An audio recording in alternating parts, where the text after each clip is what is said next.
everyone, my name is Shelby and this is the YouTube series where I reveal what's inside these mystery pottery molds I found on Gumtree. Hello and welcome to part 29. This is another tiny little mold which I'm really excited for, and this week I'm changing up the format of the YouTube a little bit. Usually I run through the mold and what the mold is before I actually pour it, but I wanted to make it a bit more of a mystery for you guys over here on YouTube like it is on my other platforms. So I'm revealing it like I do over there, but we'll walk through the mold after it's all poured up. So I let this one set for a little while. It's now ready to open. Last time I had this size it was a little ornament, so let's have a look. It is a tiny little pig ornament, which has quite an odd texture on the piece. Not something that I am absolutely in love with, but the mold appears to be an Alberta's. It's the A488.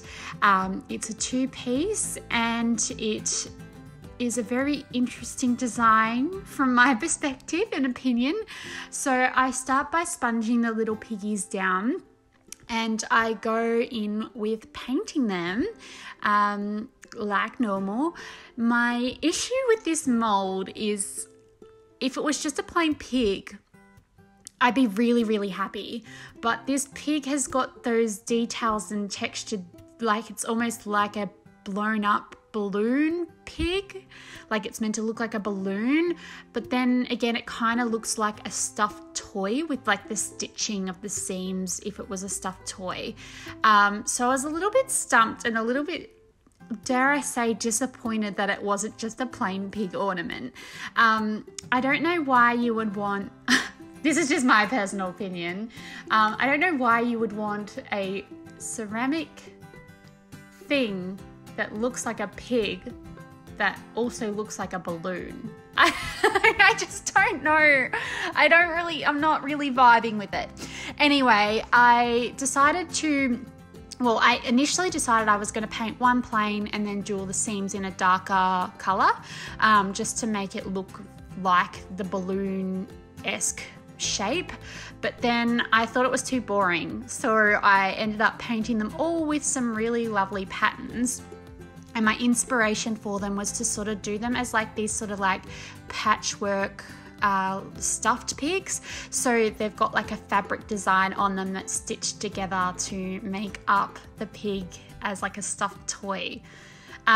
So the one I'm painting now, I did all the little separate segments in different colors, so that it looks like a sort of like a quilt with all the different parts and fabrics that match up.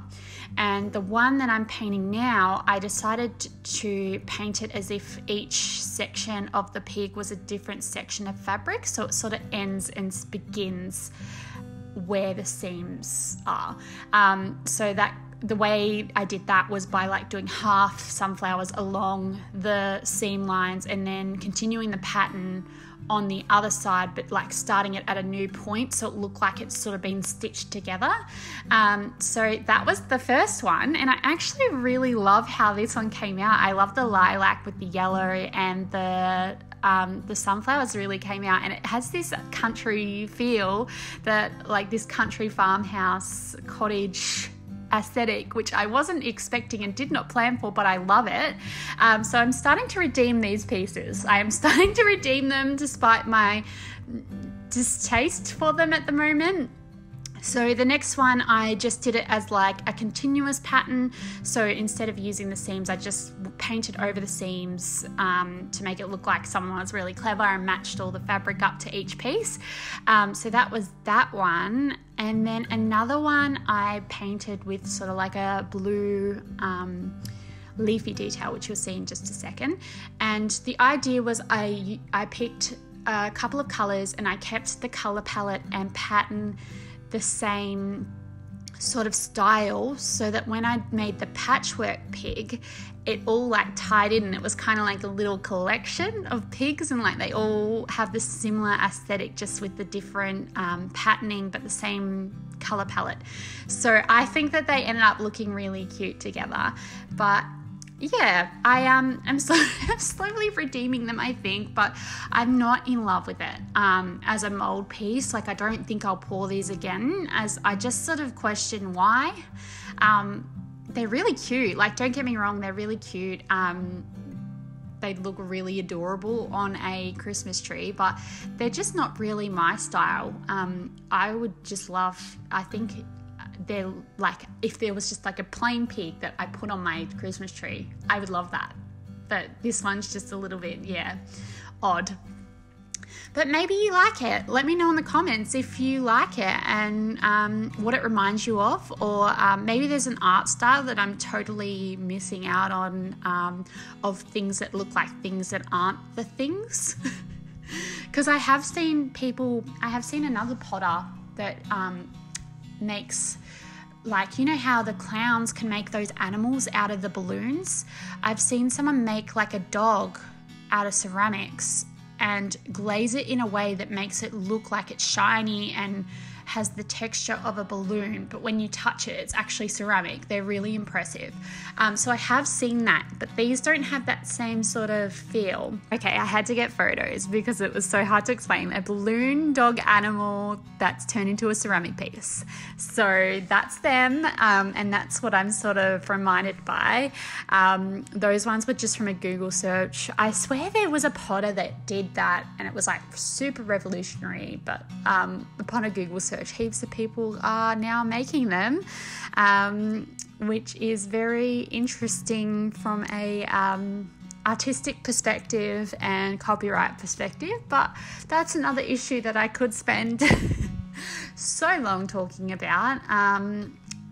It appears that balloon animal replicas made from ceramic are now a trendy thing to own, which I was not aware of until this Google search. Anyway, we'll get back into these pig balloon animals. So I won't be glazing these ones. Adding the glaze could add that real nice shine that could make it look reflective, as if it's like a curved balloon, kind of like those dog balloon animals I just showed. But I decided to opt out for glaze this time, and that's because these are ornaments. And they take up so much room in my tiny little kiln. Like, my kiln is so tiny that when I just don't want to sacrifice any space, pretty much. So when you have ornaments, you need to hang them on, it's called like a canthal wire, which is a type of metal that is can go as hot as your kiln is going to go. So not all metals can withstand the temperatures of kilns. So this canthal wire, it needs to hang in the kiln somehow, but because it has to hang on two different trees, or the way you set it up, it does take up a lot of room just to hang an ornament. And it's actually part of the reason why I don't really do much hanging work, because it just takes up so much room.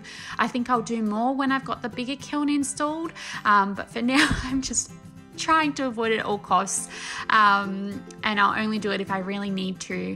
The reason why I don't need to hang these ones is, if you can see the feet there on that shot, they're actually quite flat, so I can actually stand them up, but I'm worried that they might fall over still, because I've had a few issues with pieces falling over during the kiln firing, so I just don't want glaze on them in case they do fall over.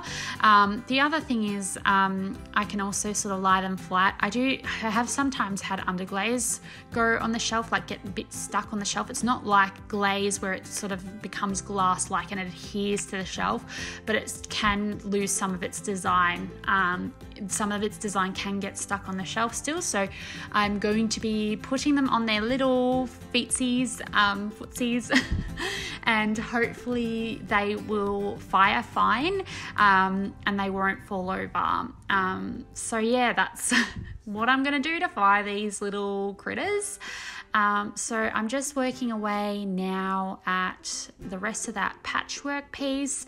So I'm adding similar patterns to what I've already done, sort of mixing and matching the colors from the color palette that I've chosen. So I did end up doing the yellow sunflowers and lilac again, because I just thought that was such a beautiful finish that I really wanted to do it again. I added those purple flowers, but instead of doing them on the pink part, I ended up doing them on the blue part, and then I did the blue leaf detail on the yellow sections, and then I'll add a different type of flower on the pinker sections of that patchwork pig. So I'm just adding some little details now. I didn't add too much detail to these in regards to like facial details. I only sort of added their little eyes, and then I did sort of just like a rustic mouth and schnoz, little snout.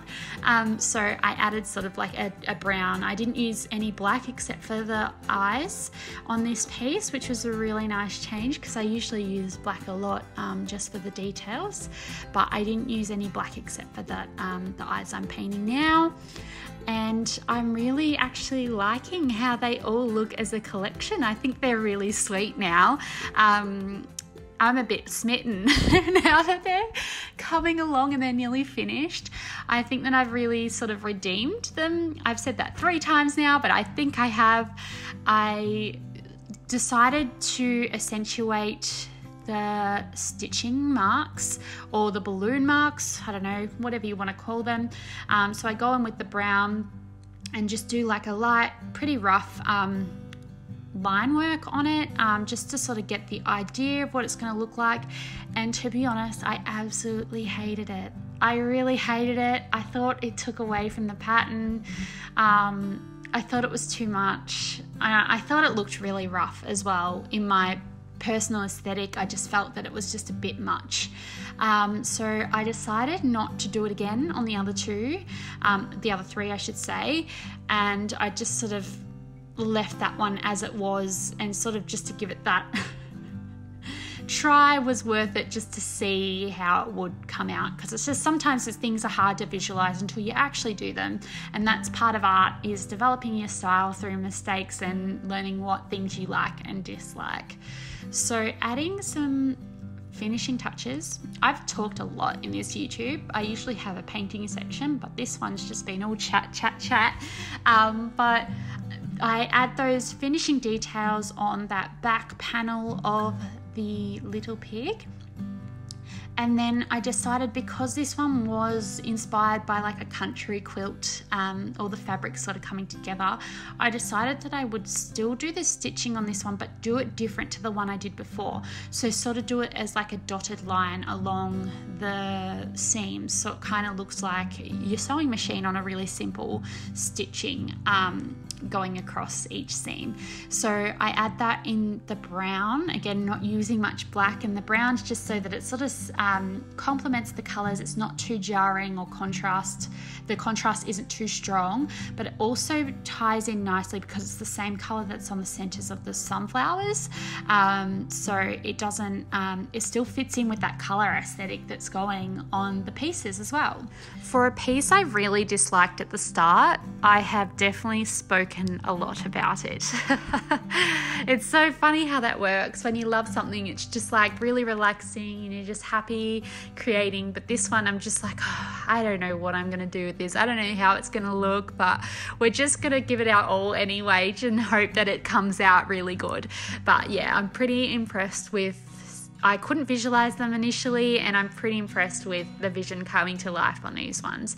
So as before, I mentioned that I'm not glazing them, so I actually decided to skip bisque firing and do single firing. I never do single firings because sometimes I worry that things are going to break, but I was like, I don't really care for these. Even though I love how much time I put into them, I didn't really care for them as much as some of the other molds. So I start by stacking them in, but then I realized that they were too close. So what I did was I laid one flat, so if it did fall over, I had that extra room there, just because some of them were a little bit wobbly on the shelf there. But I popped them through the kiln overnight, and here is what they look like. I really love my paint job on these. I think that they came out so precious.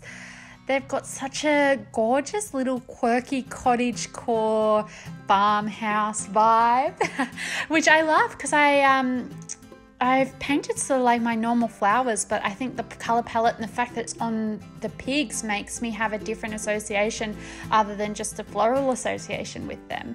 But I think they all came out so wonderful, and those underglazes have really started to pop. Well, not started, they've popped since being in the kiln. So here's the first one, that beautiful sunflower with the lilac background. As I was showing it off, I realized that there's an issue with these pieces with some cracking. So I noticed that there's some hairline cracks on the neck part of this pig. It happened to the next one as well. So I'm not sure why that's happened, whether the clay was too thin or there was too much pressure when I was sponging it. I'm not sure, because it's the exact same crack on this one as well. So that'll just be something that I need to figure out again next time, but the other two were perfectly fine. So here's that one. I like how the lilac is really subtle on the pink backdrop. I think that it came out really lovely. I like the texture on these actually, because I feel like it almost resembles the way I see pig skin, how it's kind of like a bit more of a matte. It's not glossy like a I don't know what I'm trying to compare it to, but it's not it's not a glossy touch, and so the matte actually works really well with this item. I really love the patchwork pig. It's my favorite out of all of them, and to be honest, the stitch line work on this one actually isn't too bad. I don't hate it now.